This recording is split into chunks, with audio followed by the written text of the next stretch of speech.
तो चले जाओ। दिल्ली की एक सुनसान रात, एक बर्थडे पार्टी और कुछ ही सेकंड में हंसी खुशी बदल जाती है चीखों में। क्या सिर्फ बिहारी कह देने पर एक 21 साल की लड़के की जान चली जाती है, या फिर इसके पीछे है शराब, गुस्से और सिस्टम की एक खतरनाक कहानी। बता दें कि ये मामला दिल्ली के द्वारका के जाफरपुर कला इलाके का है। रात के करीब 2 बजे का वक्त और एक छोटे बच्चे का बर्थडे सेलिब्रेशन खत्म हो चुका था। करीब 10 से 12 लोग सड़क पर खड़े हुए थे। कई लोग कैब का इंतजार कर रहे थे तो कोई गपशप में लगे थे।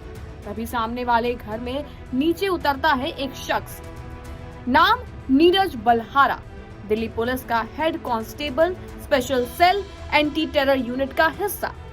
पहले हल्की सी बहस होती है, फिर आवाज ऊंची हो जाती है और उसके बाद सिर्फ कुछ ही सेकंड में पिस्तौल बहारा जाती है। कोई समझ पाता उससे पहले ही धड़ाम गोली सीधे पांडव कुमार के सीने में, और वही गोली पीछे खड़े उसके दोस्त कृष्ण को भी लग जाती है। पांडव सिर्फ 21 साल का डिलीवरी एजेंट था, परिवार का सहारा था। उसे तुरंत अस्पताल ले जाया गया, लेकिन डॉक्टरों ने उसे मृत घोषित कर दिया। उसका दोस्त कृष्ण अभी भी अस्पताल में है। जिंदगी और मौत के बीच वो लड़ाई लड़ रहा है।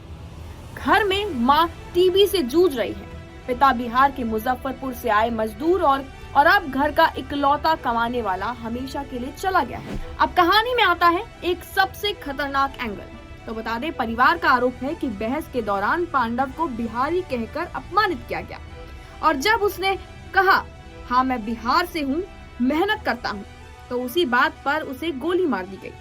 वहीं दूसरी तरफ शुरुआती जांच में ये सामने आया है कि आरोपी पुलिसकर्मी शराब के नशे में धुत था। यानी सवाल ये है कि ये मर्डर गुस्से में हुआ, नशे में हुआ, या फिर पहचान के आधार पर नफरत में।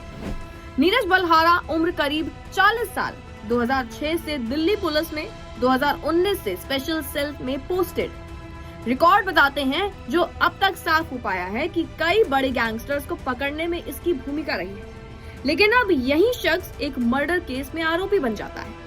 घटना के बाद फरार हो जाता है। कुछ ही घंटों में रोहतक से गिरफ्तार सर्विस पिस्तौल भी बरामद हो जाती है। और ये सिर्फ हत्या नहीं थी। ये सवाल है, जब रक्षक ही भक्षक बन जाए तो आम आदमी किस पर भरोसा करेगा?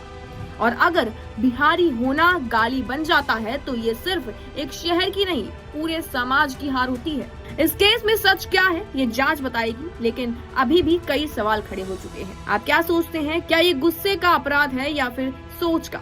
कमेंट में जरूर बताइएगा।